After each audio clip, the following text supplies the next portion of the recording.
Good morning class. जो हम लोग लेसन कंप्लीट कर रहे थे अ विज़िट टू कैम्ब्रिज, लंबा लेसन है और इस वजह से थोड़ा सा समय ज़्यादा लग गया है इसको कंप्लीट करने में। ये स्टोरी स्टीफन हॉकिंग और फिरदौस कंगा के बीच का कन्वर्सेशन है। तो हम लोग आगे बढ़ते हैं। Then you see the head twisted sideways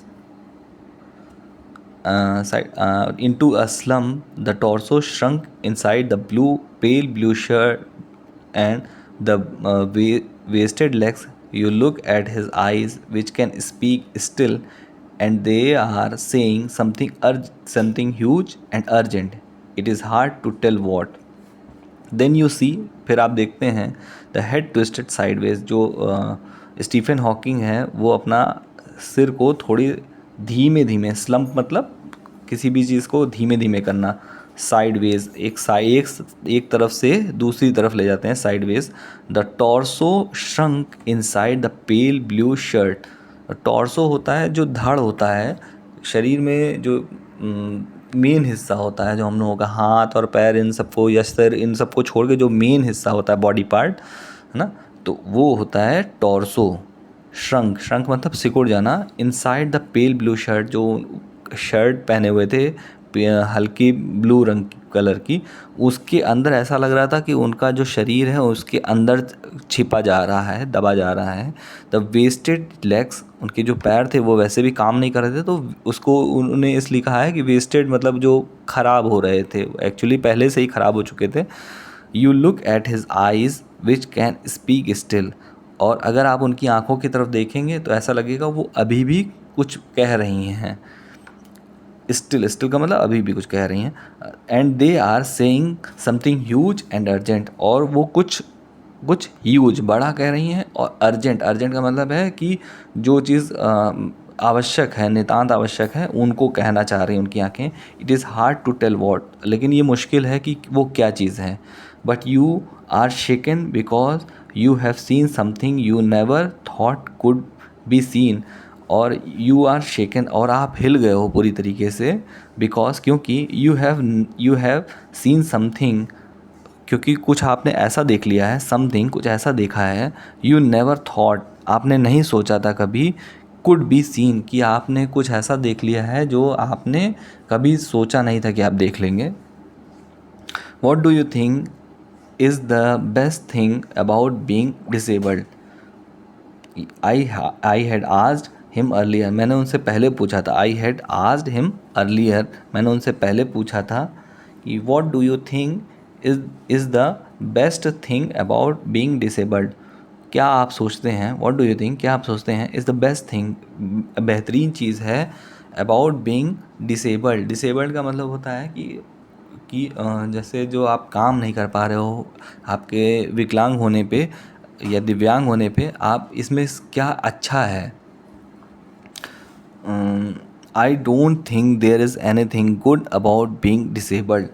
मुझे ऐसा नहीं लगता, मैं ऐसा कुछ भी नहीं सोचता। देयर इज़ एनीथिंग मतलब कुछ भी, गुड अबाउट बीइंग, गुड अच्छा है कि जब मैं डिसेबल हूँ उसमें कुछ अच्छा है, ऐसा मैं कुछ भी नहीं सोचता कि ये कुछ भी अच्छा होगा। I said you do discover how much kindness there is in the world.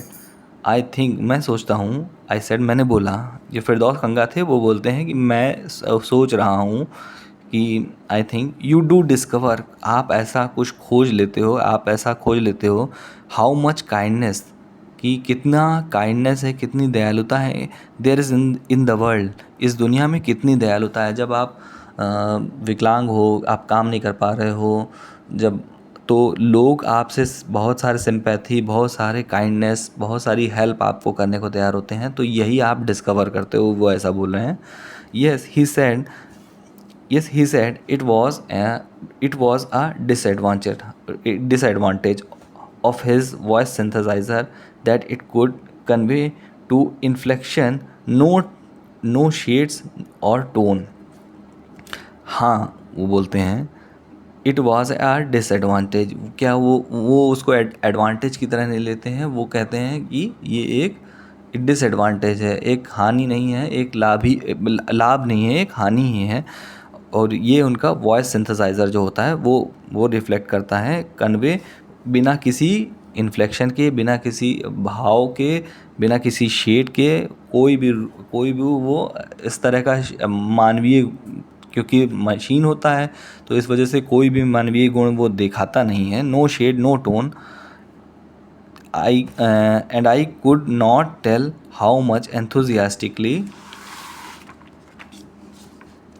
he agreed with me। वो कहते हैं वो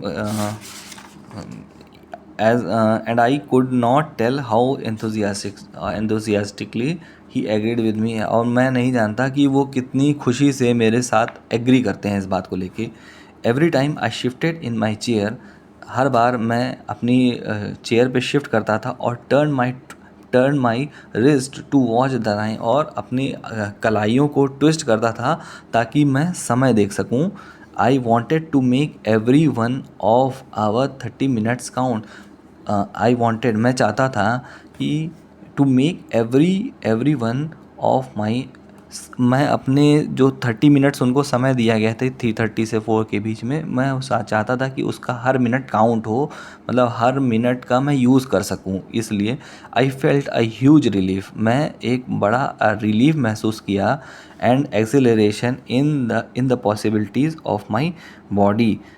उनको क्या हुआ, वो बड़ा रोमांचित महसूस करते थे जब भी कोई in the possibilities of my body मतलब अपने शरीर में जो भी उनके चीज़ों से वो इस्तेमाल कर पाते थे, उससे वो बड़ा